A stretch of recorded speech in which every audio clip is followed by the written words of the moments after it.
Olá! Hoje a gente vai dar uma olhada mais de perto na Lei Magnitsky. É uma lei americana, né? Mas com um alcance, assim, global. Exato.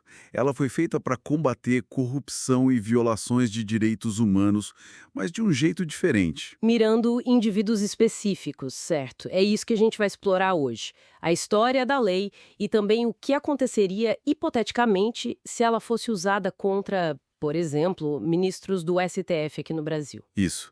A ideia é entender como essa ferramenta funciona na prática e quais são os efeitos reais, né? Então, vamos começar pela origem. É uma história bem pesada. A do Sergei Magnitsky, Isso, o advogado russo. Ele descobriu uma fraude fiscal gigantesca, tipo 230 milhões de dólares. envolvendo gente do governo russo, né? Exatamente. E o que aconteceu com ele? Foi preso, torturado e, infelizmente, morreu na prisão em 2009. Uma tragédia. E foi aí que o Bill Browder, que era chefe dele, começou uma campanha internacional. Que levou à criação da primeira lei Magnitsky lá nos Estados Unidos, em 2012, ainda no governo Obama. E a grande sacada foi essa, né? Sim, a inovação foi punir as pessoas diretamente, congelar bens, proibir de viajar, em vez de sancionar o país inteiro. E isso evoluiu, né? Evoluiu.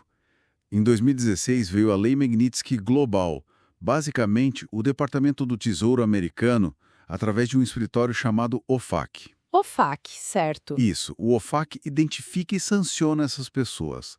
Elas entram numa lista, a lista SDN, Specially Designated Nationals. E por que isso tem impacto global, mesmo que a pessoa não tenha nada nos Estados Unidos? Aí entra a interconexão do sistema financeiro. Tudo passa por bancos que usam o dólar ou têm relações com os Estados Unidos. Pensa no sistema SWIFT. Aquela rede de comunicação entre bancos para transferências internacionais? Exatamente. Se você está na lista SDN, fica extremamente difícil, quase impossível fazer qualquer transação internacional séria. A maioria dos bancos grandes simplesmente bloqueia. Nossa. E já tem exemplos de gente sancionada, sim? Vários. Autoridades da Venezuela, Mianmar, China, Arábia Saudita, Nicarágua, até uma juíza russa, Olesya Mendeleyeva, foi parar na lista. E recentemente essa conversa chegou aqui no Brasil com especulações sobre aplicar a lei a ministros do STF. O nome do ministro Alexandre de Moraes, por exemplo, surgiu? Sim, nesse contexto de tensões, como a questão lá da plataforma X, né? Isso, e um ponto importante que as fontes levantam.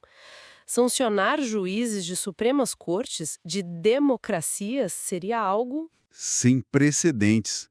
Um passo com consequências assim imprevisíveis, talvez. E as análises mostram que essas consequências seriam bem severas. Começando pelo impacto financeiro. Li algo sobre morte fiscal. É pesado, hein? O termo é forte, mas descreve bem. Mesmo sem ter conta ou bens diretos nos Estados Unidos, o bloqueio te isola do sistema financeiro global. Como assim na prática? Tipo, cartão de crédito internacional? Exato. Dificuldade enorme para usar Visa, Mastercard, pagar serviços tipo Netflix, Spotify, comprar online na Amazon, acessar investimentos fora do Brasil. Fica tudo muito complicado ou impossível. Tem exemplo real disso. Tem. O senador dominicano Félix Bautista passou por isso.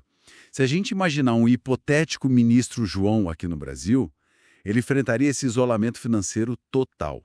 Entendi a parte financeira, mas e a mobilidade, viagens? Também é muito afetada. Geralmente a sanção inclui proibição de entrar nos Estados Unidos, cancelamento de visto. Teve até notícia do senador Marco Rubio pedindo para checar vistos de ministros e familiares, né? Isso. E não é só para o ZEUA. Pode complicar viagens para países aliados, como o Canadá, Reino Unido, União Europeia. Uma ministra Ana, hipotética, poderia ser barrada em eventos internacionais. Já aconteceu com outros. Sim, autoridades chinesas, por exemplo, já foram barradas no Canadá. E o impacto na família é brutal. Imagina um filho estudando fora nos Estados Unidos e perde o visto. A gente viu isso com famílias venezuelanas. Nossa, Além do dinheiro e viagem, tem a reputação, imagino. com certeza. Entrar para a lista SDN é quase um carimbo internacional de corrupto ou abusador de direitos humanos. Isso abala a imagem da pessoa onde? Só fora? Não, dentro e fora. Questiona a legitimidade da pessoa no Brasil. Pode gerar protestos, boicote em eventos acadêmicos, isolamento profissional. O ministro Carlos, hipotético, poderia ser comparado publicamente a figuras bem controversas. E o efeito cascata na família, né? Cônjuge, filhos. Sim, eles também sofrem. Problemas com vistos, financeiros, sociais. Aconteceu com famílias de russos, chineses sancionados. É um isolamento que vai além do indivíduo. E dentro do próprio STF, se um ministro fosse sancionado, o que aconteceria com o trabalho dele? As decisões dele seriam anuladas? Olha, as decisões tomadas aqui no Brasil, em princípio, não. Por causa da soberania nacional, né? Uma sanção estrangeira não anula um ato jurídico interno. Mas o clima deve ficar péssimo, imagino. Exato. Criaria uma tensão gigantesca na corte. O ministro ficaria sob um escrutínio muito maior. Advogados poderiam questionar a imparcialidade dele. Poderia até ter que se afastar de alguns casos. Possivelmente. Casos mais sensíveis, talvez. E a colaboração jurídica internacional também ficaria prejudicada. Juízes russos sancionados já enfrentaram isso. E tem como se defender? Recorrer? As opções são bem complicadas. Recorrer ao OFAC, tentar a via judicial nos Estados Unidos. As fontes dizem que é um processo longo, caro e com pouca chance de sucesso, geralmente. Sem falar no risco de uma crise diplomática entre Brasil e EU, né? Exatamente. Seria uma situação delicada diplomaticamente. Mas é interessante ver que a Lei Magnitsky acabou inspirando outros países, né? Canadá, Reino Unido, União Europeia, Austrália. Criando tipo uma rede internacional contra a impunidade. É essa a ideia, um ecossistema global. Mas, claro, isso sempre levanta o debate sobre soberania, sobre o risco de ser usada politicamente. Entendi. Então, resumindo, a Lei Magnitsky começou com a tragédia pessoal do Sergei Magnitsky e virou essa ferramenta global poderosa, focada em indivíduos. E só a discussão de aplicar isso a ministros do STF aqui já mostra o tamanho das consequências possíveis, né?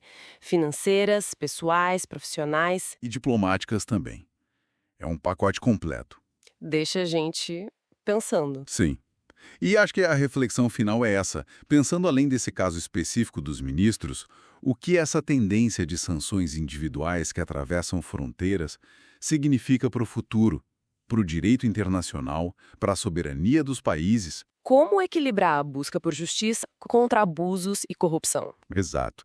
Com o risco de essas ferramentas tão fortes serem usadas para fins políticos, principalmente nesse mundo tão conectado e, vamos dizer, polarizado que a gente vive hoje. Fica aí a questão para a gente refletir.